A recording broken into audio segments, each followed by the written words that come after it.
Welcome you all to Believers as Academy. In today's topic of the day discussion, we will be discussing about chrysanthemum.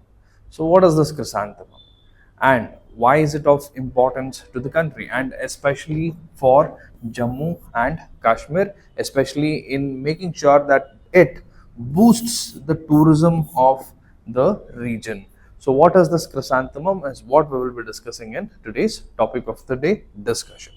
So, what is the reason why we are discussing about this chrysanthemum? Because recently the Jammu and Kashmir has planned to launch its first ever chrysanthemum garden at the Cheshma Shahi in the Srinagar.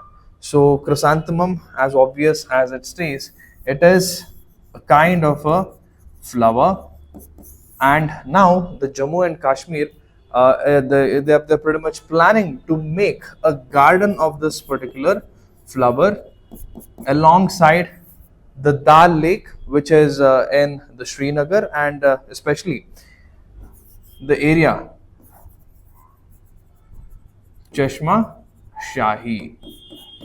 So now, what is the significance of making this garden? Because already we know Jammu and Kashmir is famous for its Tulip festival.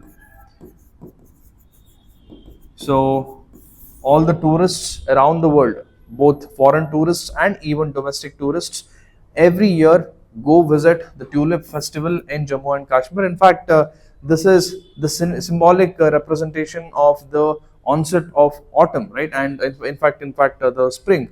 The moment the spring season starts, that is, when the Tulip festival also starts, and this is pretty much also has a cultural significance, and also immensely contributes to the economic growth of the region as well, because of this Tulip festival, even the tourist inflow in that particular region also increases. So now, alongside that, Jammu and Kashmir is also planning to establish another garden pretty much related to chrysanthemum flower, and this particular garden is probably aiming to make sure to fill the gap which this Tulip festival usually creates, because there is usually a gap when the Tulip festival, or let's say the tulips are not grown, or let's say tulips are not bloomed in a particular point of time in a year.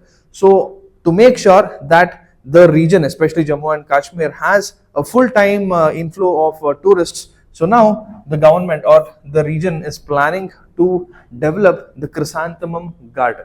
So chrysanthemum basically is a flower which is pretty much famous and widespread, in fact, in the entire country. It has various regional names associated to it. So in the local South India, we call it Shavanti or Sevantige, right? So this is that particular flower. In fact, it has a lot of other regional names as well. So the scientific name is the chrysanthemum, and usually it is also called as the mum flower also, right? So it is what is being planned to be cultivated in Jammu and Kashmir. So now, what is the ultimate aim of this? It is to extend or to make sure that the valley's tourist season is continued beyond the famous spring tulip bloom, to make sure that the transformation is seen in the Gul-e-Lala, which is a tulip festival, to probably a chrysanthemum Gul-e-Dawood, festival going forward. So now, what is the advantage of this particular initiative? If we have to see, we have to understand that the location wise, the advantage is that it is located between the Zabarwan mountains and the Dal Lake, which is very next to the iconic tulip garden. As we discussed, the famous Cheshma Shahi is just alongside the Dal Lake. If this is the Dal Lake, we have all the famous areas, and here we have the Cheshma Shahi, right? So in fact, it acts as a very good tourist spot, and also alongside the Cheshma Shahi, we have the famous Taj Hotel, right, who has branches all over India, overseeing the Dal Lake itself. So this pretty much adds to the tourist inflow, and will have a great inflow of tourists, and also the location is of a very prime importance, considering that it is situated alongside the Dal Lake, and also right next to it is a Taj Hotel, and also amidst the Zabarban mountains, which in itself is a great tourist attraction. And also it adds to the new floral attraction for autumn and early winter tourism, especially for those tourists who prefer to go in that particular time.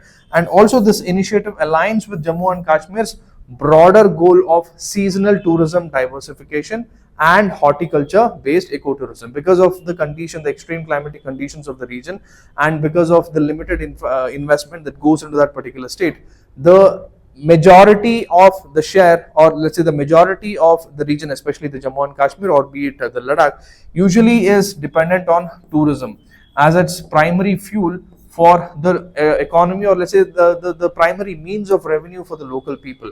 So only when the tourists go to Jammu and Kashmir, or probably the Ladakh, is when the economy is functional there in the local region. So hence tourism plays an utmost important role in the region. So hence this initiative aligns with the Jammu and Kashmir's broader goal of ensuring that seasonal tourism diversification is maintained to make sure that tourists inflow is kept constant throughout the year. Moving forward, let's understand about the chrysanthemum, the flower. And this is a part of your Astraceae family, which is same as daisies and sunflowers, as we discussed it. People from South India who are watching, so you might have heard of Shavanti, especially it is called in Tamil Nadu is called a Shavanti, and in Karnataka it is called Srivantige. So it is a family of daisies and sunflowers.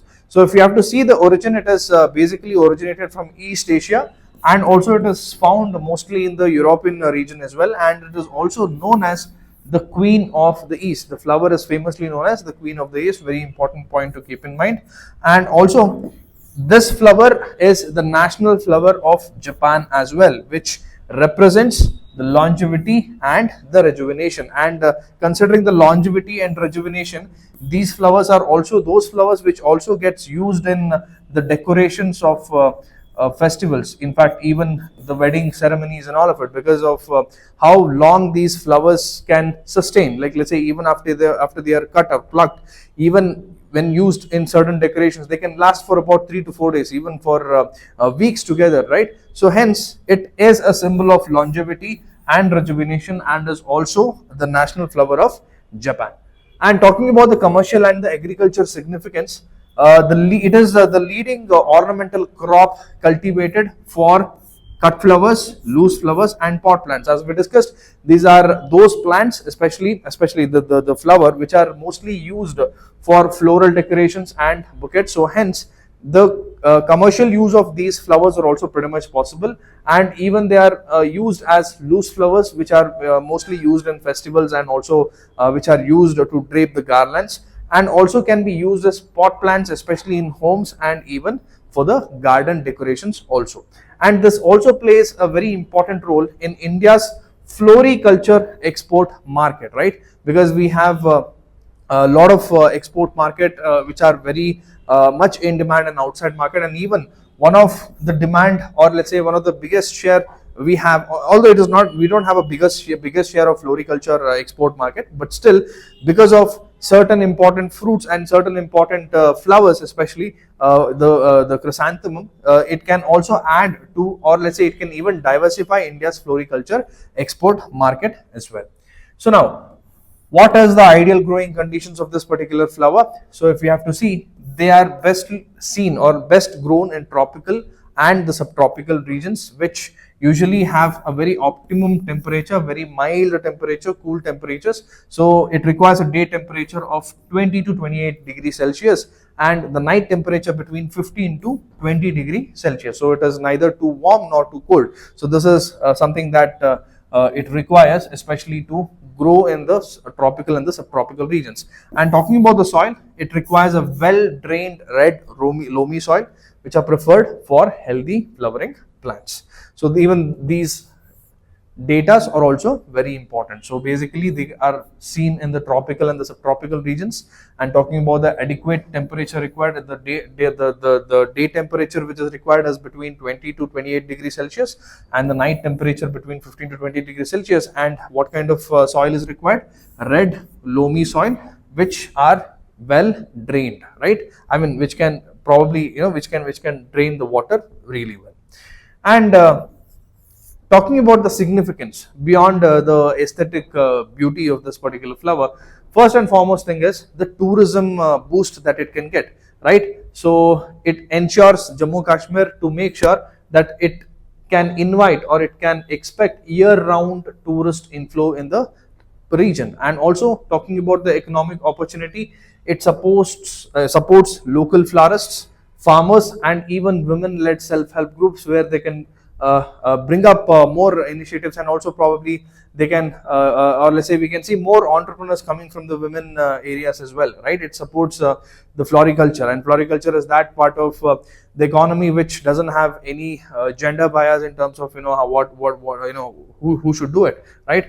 And considering the majority part of the Jammu and Kashmir, the people who are mostly dependent on tourism and also pretty much of agriculture, the growing of apples for that matter, and certain exotic fruits, can also help the local people, especially the women and some of the marginalized farmers, to use this as an economic opportunity to boost their incomes as well. Next is the environmental value, because it even encourages the diversification of horticulture, and also it even gives way where we can use this as an eco-friendly landscaping as well. Last is the cultural symbolism as another significance, that this will create a shift from the tulip, because earlier we have seen the tulip festivals, which is kind of very famous, but that is only during the spring season. But now a shift can be seen to probably start witnessing the Chrysanthemum festival as well, which can pretty much reflect India's horticulture diversity and regional branding in tourism as well, right? So this is all which is sufficient and required to know about this particular topic, chrysanthemum. Let's solve one prelims question and let's end the video. Consider the following statements about chrysanthemum. It belongs to the family Asteraceae and is native to East Asia and Europe. It requires high altitude, cold temperate conditions to grow well. It is commercially cultivated for cut flowers, loose flowers, or pot plants. It is a national flower of Japan. Use the comment section, leave your answers below. Anyway, that's all for this particular video. I hope you have liked the video. Signing off, this is Madan Gopal. Have a beautiful day.